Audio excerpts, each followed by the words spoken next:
Frankie Sihombing, salah satu penyanyi gospel legendaris Indonesia. Horas, Frankie Sihombing lahir di Jakarta 18 September 1969 dan memiliki 2 putra dan 1 putri.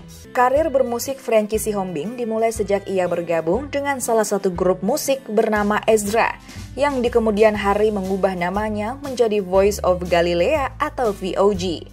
Grup ini terkenal cukup sukses sebagai grup gospel di Indonesia, namun karirnya dalam grup ini tidak berlangsung lama.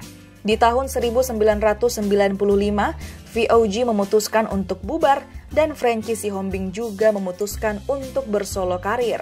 Nah, itulah perkenalan singkat mengenai Frankie Sihombing dan juga musik gospel di Indonesia.